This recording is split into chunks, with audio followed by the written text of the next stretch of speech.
이 시장이나 마트에서 물건을 사면 이 영수증을 줍니다. 인터넷에서 물건을 사도 또 영수증이 발행이 되죠. 그런데 요즘은 계산을 하면 그 계산원들이 꼭 물어보죠. 영수증을 드릴까요? 아니면 버려드릴까요? 물어봅니다. 그럼 보통 버려달라고 하죠. 여러분들은 영수증을 어떻게 하십니까?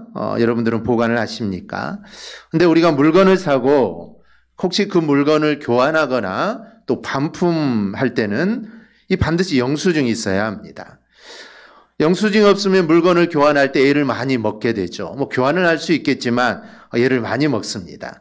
근데 요즘은 이 영수증을 잘 보관하지 않습니다. 우리가 전기요금이나 이 전화요금을 보면 우리가 납부를 하지 않으면 이 고지서에 미납요금이 표시가 됩니다. 그러니 굳이 영수증이 필요가 없지만 취득세나 또 과태료, 범칙금, 또 자동차 환경 개선 부담금 이런 것들은 우리가 잘 보관해 두어야 합니다. 얼마를 보관해야 할까요? 5년은 보관하도록 되어 있습니다. 즉 5년 동안은 보관하고 있고 지나면 이제 폐기해도 된다는 것이죠. 근데 5년 동안 보관한 사람은 아마 거의 없을 겁니다. 그런데 혹시 은행원들이 잘못하거나 전산 처리가 혹시 잘못되었으면 내가 영수증을 보관하고 있지 않으면 그 금액을 우리는 다시 내야 합니다. 교통사고가 났을 때도 마찬가지죠. 이 증인 확보가 아주 중요합니다. 내가 아무리 잘했어도 내가 잘못이 없어도 이 증인이 없으면 이게 잘못될 수도 있습니다. 그리고 상대방이 자기가 잘못을 했다고 합니다. 그리고 시인을 해서 현장에서 차를 가지고 경찰서에 가면은 말을 또 바꾸죠. 그렇기 때문에 현장에서의 진술서나 이 증인 확보가 아주 중요합니다. 이 증거와 증인이 필요한 것은 믿지 못하는 인간의 죄성 때문입니다. 서로 다 믿는다면 그런 거 필요 없겠죠. 그런데 우리 인간은 그런 죄성을 갖고 있는데 이게 믿지 못한다는 것입니다. 그래서 모든 부분에 이 증거가 필요합니다. 이 증거는 하나님의 일에도 필요했습니다. 오늘 본문의 주역인 이 세례요한은 예수님이 누구신가, 즉 예수님이 메시아임을 증거하는 아주 중요한 인물이 이 세례요한입니다. 이스라엘은 수백 년 동안 나라를 잃고 그리고 하나님의 백성된 모습도 잃어버린 채 아주 비참하게 살아오고 있습니다. 그래서 백성들이나 유대 지도자들은 자신들을 즉 이스라엘을 구원해 줄 그 메시아를 그들은 아주 간절하게 기다리고 있죠. 그러나 기다리는 메시아는 오지가 않습니다. 혹시 저기에서 사람들이 야 메시아다라는 소리가 들려서 가보면 모두 다 가짜입니다. 자칭 메시아라고 하는 자들 이 가짜를 알게 되니 얼마나 또 기대감이 줄어들고 상실이 되겠습니까? 이런 시대적인 상황에서 이스라엘 백성들이 주목하는 두 사람이 나타나는데 바로 세례요한과 예수 그리스도입니다. 세례요한은 예수님보다 먼저 광야로 나가서 이스라엘 백성들에게 회개를 촉구합니다. 그래서 사람들은 이 세례요한이 메시아인 줄 알고 있었던 것이죠. 세례요한은 스스로 메시아라고 한 적이 단 한 번도 없습니다. 그런데 그가 등장하여 선포하는 그 메시지가 아주 신선하고 충격적이었기 때문에 그 메시지는 이스라엘 백성들 사이에 파고들게 되죠. 그래서 그가 메시아일 거다. 아니다. 그는 그동안 끊겨졌던 선지자 중에 하나다. 구약 성경의 마지막 선지자가 말라기죠. 그리고 말라기 이후에 선지자가 없습니다.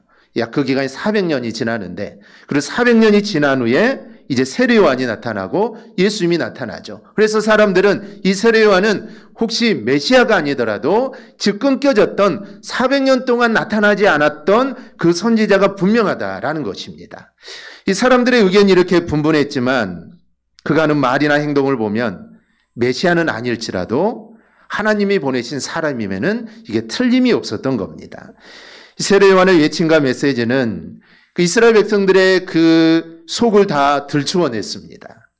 그동안 알면서 시시하고 즉 눈 감았던 비리 또 불합리함, 제약 그때까지는 사람들이 알면서도 누구 하나 나서서 말을 하지 않았습니다.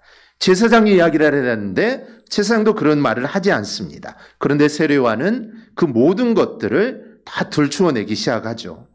요한의 메시지가 얼마나 근엄했든지, 그리고 그들의 치부를 얼마나 적나라하게 이 고발을 했든지, 마치 사람들은 자신의 몸을 옷을 다 벗겨서 마치 알몸을 보게 하는 것처럼 세례요한의 말을 들을 때마다 그들은 부끄러움을 느끼게 됩니다. 그동안 이상한 기적을 가지고 자칭 메시아라는 사람들과는 이 세례요한은 아주 다릅니다. 세례요한은 당시 이스라엘 백성들에게는 찾아볼 수 없었던 그런 경건과 말씀으로 충만했던 것이죠. 그래서 이 전통적으로 가장 위대한 선자로 알려졌던 엘리야와 비교될 정도입니다. 그래서 지금 유대인들은 세례요한의 그 말과 그의 행동에 압도된 상태입니다. 그래서 백성들은 생각을 하죠. 야, 이 세례요한이 메시아이면 참 좋겠다. 아, 세례요한은 분명히 메시아일 거야. 분명해. 사람들은 이렇게 기대 섞인 확신을 가지고 그들은 수군거리는 겁니다. 그래서 유대인들은 직접 제사장들과 레인들을 요한에게 보내서 묻습니다. 요한은 뭐라고 대답을 했을까요? 오늘은 이 당시 유대인들의 기대를 한 몸에 받고 있었던 세례 요한을 향한 그 질문들을 우리가 살펴보면서 우리의 사명과 또 예수님에 대한 정체를 우리가 분명하게 하는 그런 시간이 될 수 있기를 바랍니다. 이 첫 번째 질문을 들어보겠습니다. 이렇게 질문하죠. 네가 누구냐? 네가 선지자냐? 메시아냐? 라고 묻습니다. 세례 요한에게는 지금 이 질문을 받고 있는 이 순간이 가장 중요한 순간입니다. 왜냐하면 세례 요한의 말 한마디에 따라 세례 요한 개인의 정체성뿐만 아니라 예수 그리스도께서 앞으로 가셔야 할 길에도 아주 중요한 순간입니다. 그래서 지금 세례 요한이 이 첫 번째 질문에 어떤 대답을 하느냐라는 게 아주 중요하죠. 여러분은 메시아를 어떻게 증거하겠습니까? 불신자들 앞에서 하는 이 한마디는 정말 중요합니다. 성도가 하는 언어 속에 불평과 원망과 짜증나는 소리가 나면은 그 속에서 세상 사람들은 예수를 믿어야 할 필요성을 그들은 깨닫지 못하기 때문입니다. 예수를 믿는다고 하면서 그의 삶이 늘 불만이고 늘 불평이고 늘 그렇게 살아간다면 세상 사람들이 그 예수를 믿을 리가 없죠. 예수를 믿어 저렇게 사는데 누가 예수를 믿으려고 하겠습니까? 요즘은 전도하기가 참 힘듭니다. 한 사람 믿게 하는 것이 정말 어렵죠. 왜냐하면 세상 사람들은 하나님의 말씀을 들으려고 하지를 않습니다. 우리가 전도할 때 보면 예수 믿으세요 하면서 우리가 건빵도 주고 전도지도 주고 티슈도 주는데 그러면 뭐가 그리 바쁜지 받지도 않고 그냥 쌩 지나가는 사람들이 있습니다. 바쁜 일이 있을 수도 있겠죠. 하지만 그 내면에는 하나님의 말씀에 관심이 없는 것입니다. 별로 관심이 없다라는 것이죠. 내가 관심이 없는 사람이 나를 잠시 멈추게 하고 무언가를 준다면 사람들은 거기에 반응을 하지 않습니다. 그래서 사람들은 하나님의 말씀, 즉 교회에 대해 별로 관심이 없다라는 것이죠. 그러나 사람들이 하나님 말씀을 듣지 않으려는 것은 어느 시대나 마찬가지입니다. 이 초대교회 문서들에는 신자들에게 전도하라는 말이 없습니다. 그런 말이 언급되어 있지 않습니다. 왜냐하면 그 당시 전도라는 것은 아주 위험한 일이기 때문이죠. 그러나 초대교회 당시는 역사상 가장 강력한 전도가 이루어졌던 때입니다. 말이 아니라 그들은 구별된 삶으로 전도했기 때문입니다. 이 초대교회 예비 신자들을 위한 교훈서였던 이 키프리안의 퀴리누스에게라는 이 저서를 보면 여러분의 빛을 사람들에게 비추십시오. 우리는 말이 아니라 행동으로 말해야 합니다. 라고 가르칩니다. 즉 말보다는 그 당시에는 말을 할 수가 없죠. 예수 믿으라고 말할 수 없는 상황입니다. 그러니 말이 아니라 여러분의 행동으로 사람들에게 보여주라라는 것이죠. 주님께서 이렇게 말씀하셨습니다. 너희 빛이 사람 앞에 비치게 하여 그들로 너희 착한 행실을 보고 하늘에 계신 너희 아버지께 영광을 돌리게 하라. 즉 너희의 말이 아닙니다. 너희의 말을 통해 하나님께 영광을 돌리는 게 아니라 너희의 착한 행실을 통해 하나님 아버지께 영광을 돌리라는 것이죠. 요한 사도는 우리가 말가이로만 사랑하지 말고 행함과 진실함으로 하자라고 했고, 성 프란시스는 항상 복음을 전하십시오. 그러나 필요할 때만 말을 사용하십시오. 전도는 말과 행동과 삶으로 하는 것입니다. 예전에는 집집마다 돌아다니면서 전도를 했죠. 하지만 요즘은 집집마다 문을 두드리고 전도한다면 열어줄 사람도 없을 것이고 잘못하면 신고를 당할 수도 있습니다. 그래서 전도는 우리의 일상생활 속에 사는 겁니다. 물론 여전히 우리는 사람을 만나 그들에게 복음을 전하는 거 이거는 당연히 필요합니다. 하지만 이와 더불어 나의 삶을 여러분 보여줘야 합니다. 예수 믿는 내 모습을 우리가 보여주어야 한다는 것이죠. 정직한 모습을 보여야 합니다. 우리가 말로는 하나님을 사랑하고 또 세상 사람을 사랑하고 또 교회에서는 우리가 정말 신실한 모습으로 있는데 우리가 세상에서 교회 모습과 다르게 살아간다면 그거는 절대로 하나님의 영광을 돌리는 것도 아니고 그런 모습으로는 우리가 절대로 우리는 전도할 수 없습니다.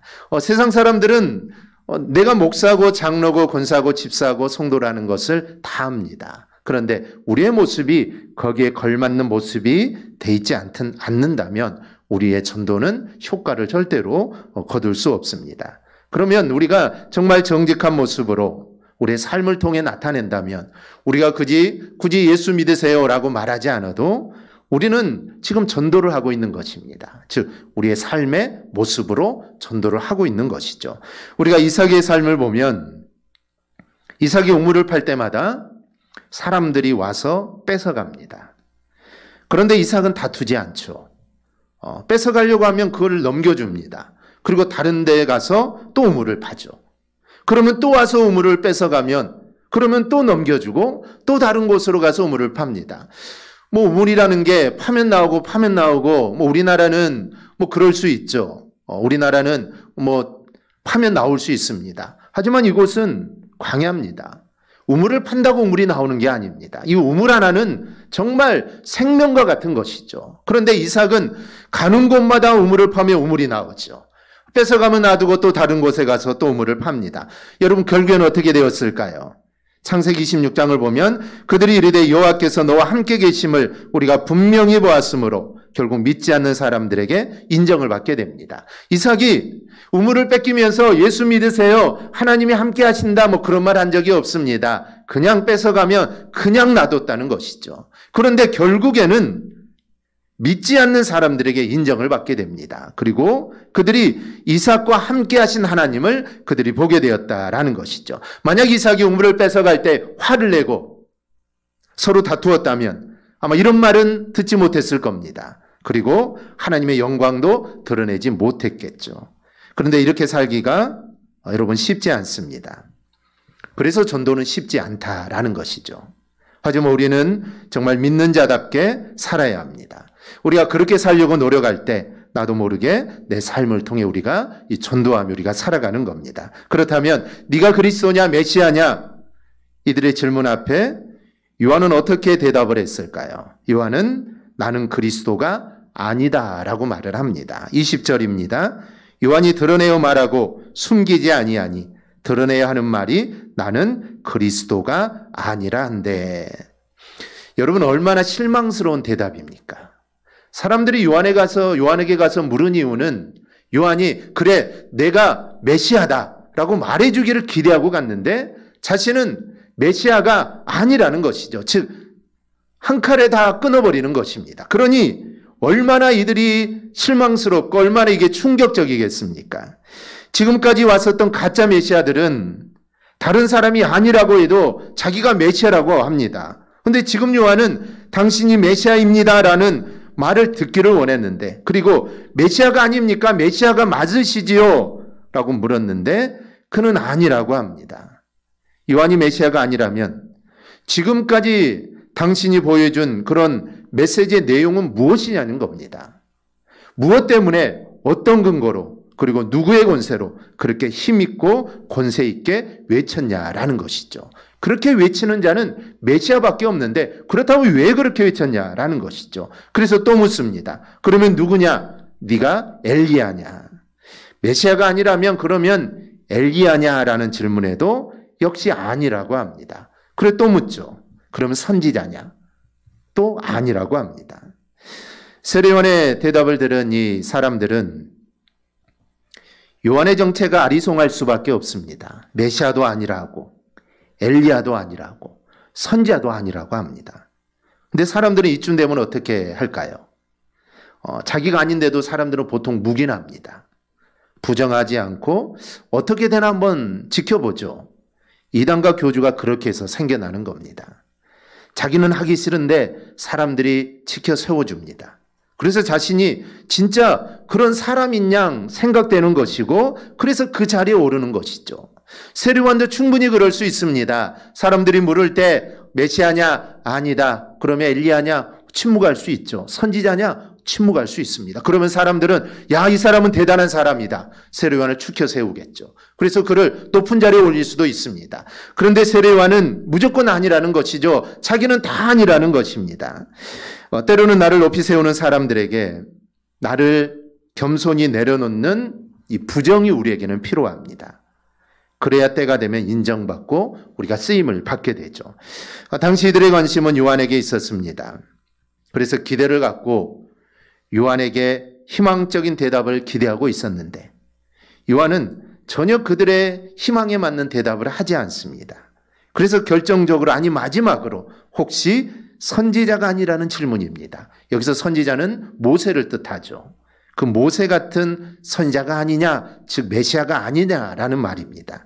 하지만 이런 기대에 요한 자신은 아니다라고 말을 하죠. 그러자 유대인들은 그러면 너는 누구냐라고 네 번째 질문을 합니다. 그러면 너 스스로 네 정체를 밝히라는 것이죠. 이 질문에 비로소 요한은 나는 광야에서 외치는 소리다라고 말을 합니다.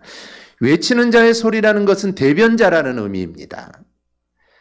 중요한 사람이 지나가면 맨 앞에 나가는 사람은 중요한 사람이 아닙니다. 대통령 차가 지나갈 때도 대통령 차가 선두에 서지는 않죠. 대통령 차는 중간쯤에 갑니다. 즉 중요한 사람은 맨 앞에 서는 게 아니라 중간, 즉 가운데쯤 자리를 잡습니다. 그런데 항상 맨 앞에 선 사람이 군중들에게 많은 환호를 받죠. 즉 그 행렬이 들어설 때 사람들은 환호를 하기 때문에 맨 앞에 선 사람이 모든 환호를 받습니다. 그래서 앞에 가는 사람들이 자신의 위치를 잘못 파악하고 월권행위를 경우가 생기죠. 이 종종 대통령을 모시는 비서관들이나 친인척들이 이 좋지 않은 문제로 구설수에 오르는데 바로 이것 때문입니다. 자신이 대통령의 친척이고 또 대통령의 비서관이니까 마치 자기가 대통령인 척 그렇게 생각이 들고, 그래서 사람들이 부탁을 할 때 그래, 내가 대통령 같은 사람이다라고 생각을 하고 그 일을 들어주고 그런 일들이 일어나는 것입니다. 그러나 요한은 자신이 예수님 앞에 와서 많은 주목을 받았습니다. 하지만 요한은 자신은 아무것도 아니라는 사실을 알았던 것이죠. 그래서 요한은 나는 선지자 이사야의 말과 같이 주의 길을 곱게 하라고 광야에서 외치는 자의 소리다라고 말을 합니다. 요한은 지금 자신을 철저하게 부인하는 겁니다. 그리고 오직 그리스도만을 드러내는 모습입니다. 이렇게 자신을 철저하게 부인하자 이들은 요한이 외치는 사역에 대해 이제서야 관심을 갖게 됩니다. 즉 메시아도 아니고 선지자도 아니고 엘리야도 아니고 모세도 아니다면 그러면 지금 이 사람이 하는 일이 과연 뭘까? 그때서야 사람들은 거기에 관심을 갖죠. 그전에는 요한이 메시아이기를 바라는 것에 관심을 가졌습니다. 이 다른 것에는 별로 관심이 없습니다. 요한의 사역 별로 관심 없죠. 그가 메시아이기만을 기대하죠. 근데 모든 게 아니라니까 그제서야 그들의 시선이 그의 사역으로 들어가게 됩니다. 그래서 다섯 번째 질문을 합니다. 네가 그리스도 아니고 엘리야도 아니고 선지자도 아닐 텐데 어찌하여 세례를 베푸느냐? 왜 세례를 베푸느냐라는 것이죠. 이 질문에 요한은 비로소 이렇게 대답을 합니다. 26절, 27절 우리 한 음성으로 우리 함께 보겠습니다. 요한이 대답하되 나는 물로 세례를 베풀거니와 너희 가운데 너희가 알지 못하는 한 사람이 섰으니 곧 내 뒤에 오시는 그이라. 나는 그의 신발끈을 풀기도 감당하지 못하겠노라 하더라. 아멘. 지금 세례 요한은 자신의 역할과 신분을 동시에 밝힙니다. 손님의 신발끈을 푸는 것은 종이나 하는 천한 일임에도 요한은 그것도 할 수 없는 낮고 낮은 사람뿐이라는 것이죠. 이 말은 자신은 메시아로 오시는 예수님의 제자도 될 수 없는 그냥 구약시대의 예언자로서의 역할을 나는 하는 것뿐이다라는 것입니다. 지금 당신들은 옷차림이나 나의 메시지 때문에 나에게 시선을 집중하고 있지만 여러분에게 아직 주목되지 못하고 그리고 알려지지 않는 분이 있는데 바로 그분의 신발끈조차도 풀 수 없는 사람이 나다라는 것입니다. 요한은 주인 되신 메시아에게 예수님에게 지금 이들의 시선을 분명하게 고정시키고 있습니다. 즉 자신에게 쏠렸던 시선을 돌려서 이제 예수님에게 지금 쏠리도록 하고 있는 것이죠. 이렇게 할 수 있었던 이유는 자신이 누군가를 분명하게 알았기 때문에 이렇게 할 수 있는 것입니다. 우리도 이런 인식을 가져야 합니다. 나는 정말 죽을 수밖에 없는 죄인이고 이 죄인을 사랑하여 구원해 주신 하나님의 은혜를 우리는 알아야 합니다. 그리고 하나님의 은혜에 우리는 감사하며 살아야 합니다. 그렇게 살아갈 때 하나님의 사명을 우리는 감당할 수 있게 되는 것입니다. 하나님은 교만한 자에게 사명을 절대로 맡기지 않습니다. 왜냐하면 교만한 자에게 하나님의 일을 맡기면 그 사람은 그 일을 하고 난 후에 내가 했다라고 말하기 때문입니다. 그래서 하나님은 교만한 자에게는 그 사람이 아무리 능력이 많다고 해도 그 사람에게는 절대로 하나님의 일을 절대로 맡기지 않습니다. 즉 겸손한 자에게 하나님의 일을 맡기는 것이죠. 오늘 본문에서의 핵심은 네 번째, 다섯 번째 질문으로 이어지는 대답이 핵심입니다. 세례요한은 분명하게 외치는 자의 소리였습니다. 그가 외친 것은 단지 사람들의 죄를 지적하고 마음을 무겁게 하고 죄인이라는 사실만을 깨닫게 하는 것이 아닙니다. 너희가 죄인이라는 것으로 끝난 게 아니죠. 뒤에 오시는 분, 바로 그분이 너희의 죄를 용서할 수 있다라는 것을 전하는 것입니다. 지금까지 하나님께서 하시려는 것은 과거처럼 선지자들을 통하여 이스라엘 백성들의 회개시키는 정도가 아닙니다. 왜냐하면 이들은 회개하고 또 죄를 지었습니다. 이 일이 계속해서 반복이 되죠. 그래서 하나님은 늘 죄를 짓고 또 불순종하고 살아가는 백성들을 완전하게 회복시키기를 원하셨던 겁니다. 그래서 지금 그 일을 하고 계시는 것이죠. 과거에 아브라함이 독자 이삭을 제물로 바치려고 할 때 이삭 대신 준비시킨 것이 어린 양이었습니다.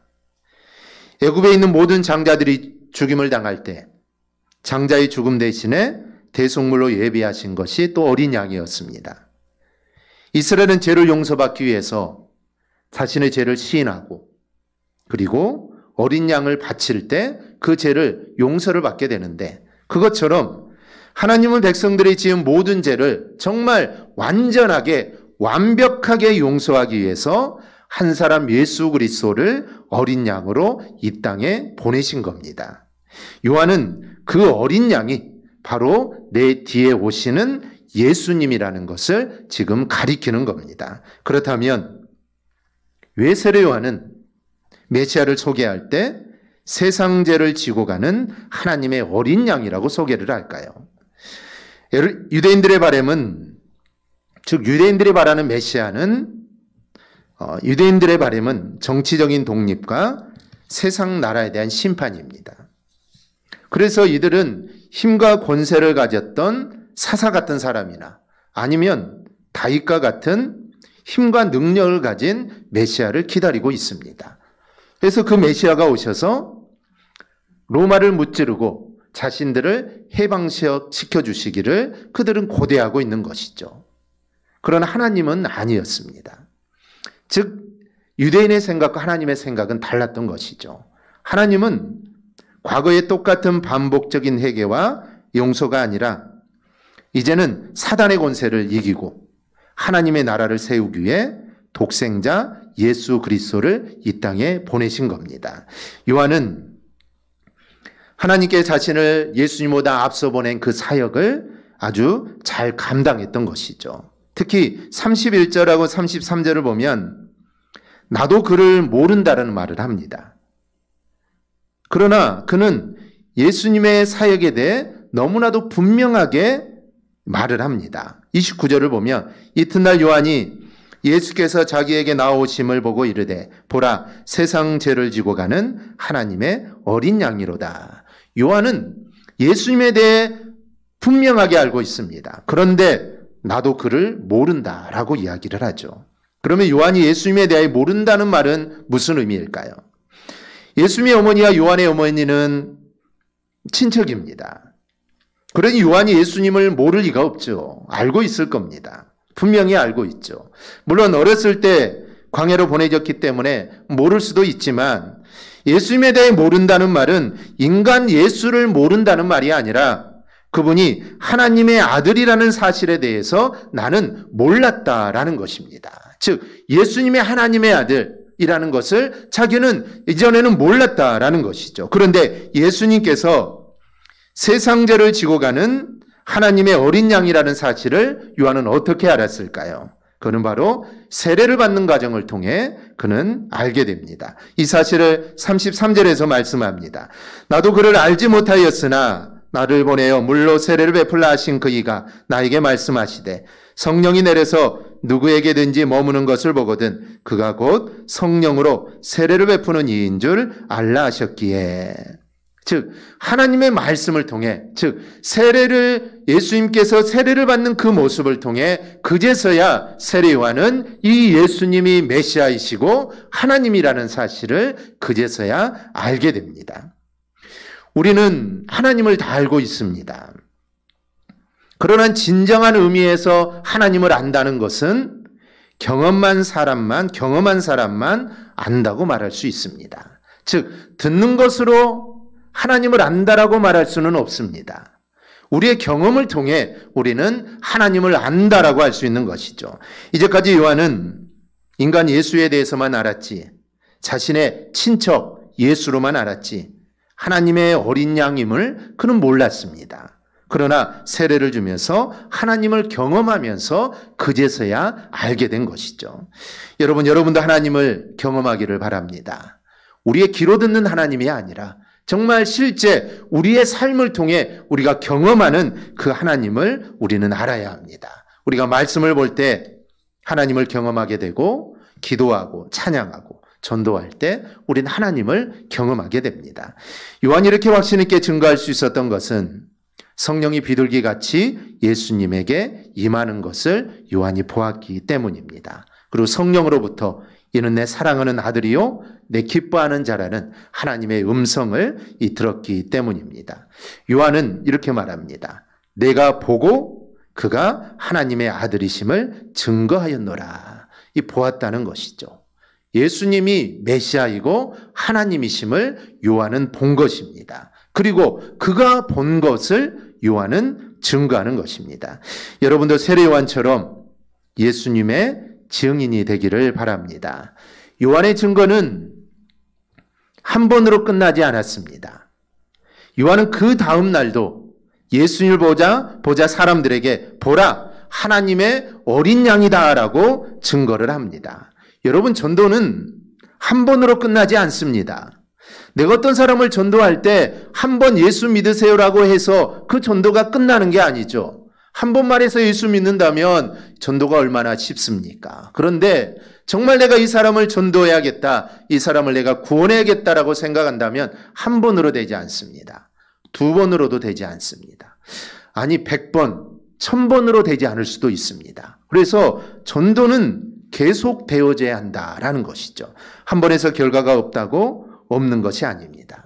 내가 그 사람에게 예수를 전하고 복음을 전하면 그 사람은 그 말을 흘겨들을 수도 있고 그냥 지나가는 말으로 들을 수 있지만 하나님께서는 그 사람에 역사하셔서 그 말을 두고두고 생각하게 되고 그리고 그 말씀을 깨닫도록 하나님께서 역사하는 것입니다.